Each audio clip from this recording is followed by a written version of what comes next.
Hi and welcome back to the Ruby Tuesday. My name is Ruben and this is my review for The Accountant 2, or as some others in our cinema said, Squared, which was pretty funny. Let's talk about whether this one is as good as the first one, or if maybe you should wait till this comes on streaming. Let's jump in. Christian Wolff applies his brilliant mind and illegal methods to reconstruct the unsolved puzzle of a Treasury chief's murder.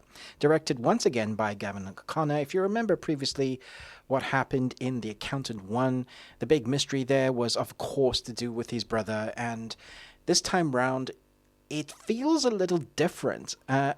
And I think the trailers do this a misjustice of portraying what to expect with this movie.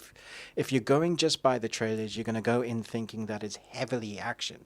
It's not really. In that retrospect, you do get action similar to the first one, but really the driving force of this is the relationship between the brothers, where we have Ben Affleck's character once again, showing the autistic measures that he has, the brilliance he has, but the interpersonal skills is he's learned a lot, but he still struggles to relate to people what we would class as normal relations, and seeing him deal with that with his brother, who has been wanting a great relationship with him, played by the fantastic Jon Bernthal, the Punisher.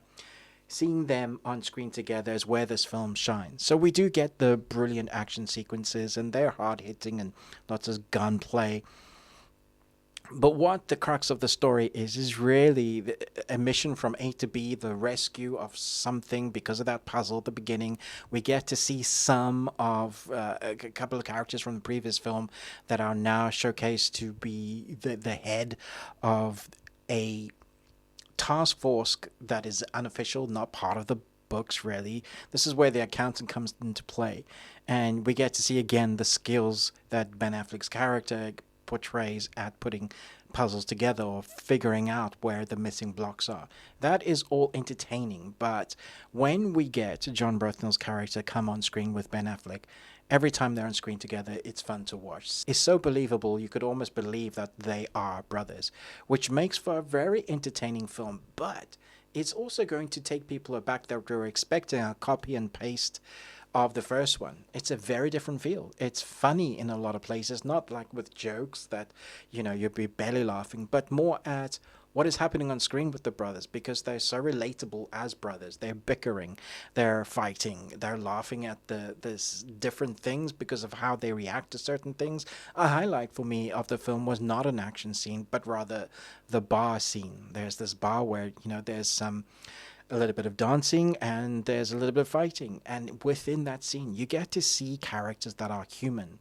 So although they have been trained as showcased by the first film with their father, we know that they have that background in training and they're very good at what they do, but we haven't really seen, well, we haven't had a lot of time with showing how they react to each other as a family unit. Might be broken, but everybody's family has its unique eccentricities. This one is showcased here brilliantly. There's a nice character progression between the two brothers as well. There's a growing, which I appreciated. I think the cinematography looks great. The director really kind of showcases what our characters are going through emotionally and physically. There's a lot of realistic changing of the magazines when it comes to weapons.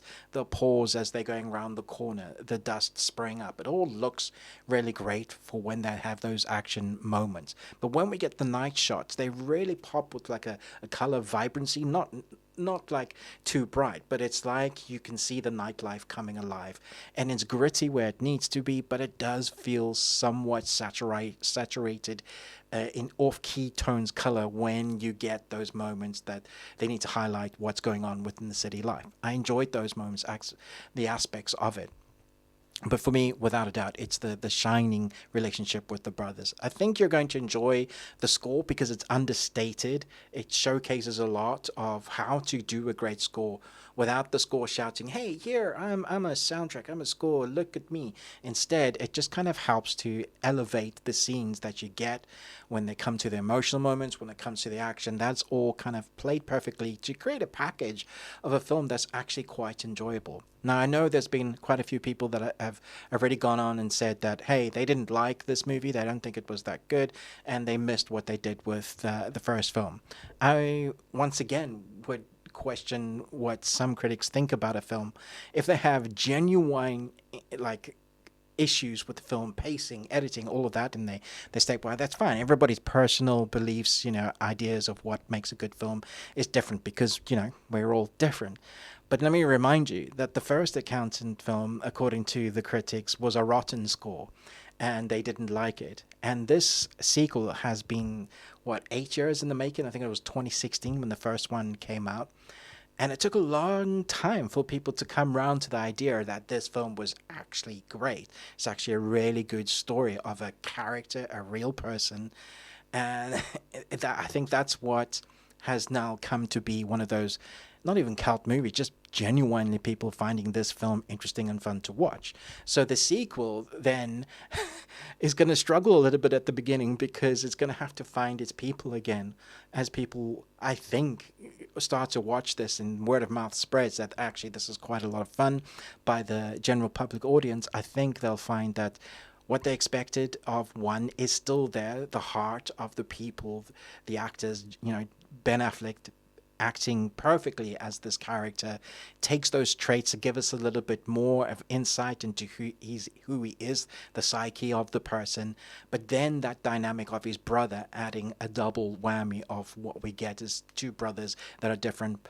There is a great hero story, so don't worry, it's not just about the brothers, bickering and acting like brothers do. Here they do get to do the rescue thing. There is a time constraint as well that pushes the editing's tempo to being quite fast and frenetic, which I liked. I liked the way this film was cut, even though some people are going to call it a slow burn and they wish they had more action to it. I think they nailed what made the first one good and embellished those moments. I think it's going to take people some time, some people some time to really enjoy this one. They'll come back on subsequent watches and go, yeah, this is actually, it didn't go, yeah, we're just going to copy paste. We're going to do something slightly different. We're going to have some fun with it.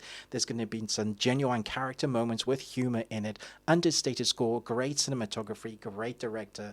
I could stand to see Ben Affleck and Jon Bernthal do more together because I think they have a dynamic presence on screen together. Both of them bring something different to the table, and the way that works out on screen is something really fun to watch. So I'm going to give this 4 Nicolas Cages out of 5. I guess I was pretty horny. I think I gave the first one 4.5, so I may enjoy it more on subsequent watches, but because I enjoyed the first one so much, it's just a slight different score, but the scores mean nothing. It just comes down to whether you enjoyed it enough to spend your cash to go to the cinema and watch it.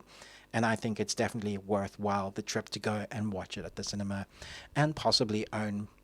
I think they'll be fun repeats. So let me know your thoughts and feelings. What is your favorite character portrayals by Ben Affleck and Jon Bernthal? A lot of people had issues with Ben Affleck's Batman. I didn't. I thought he was fantastic, especially in the later film.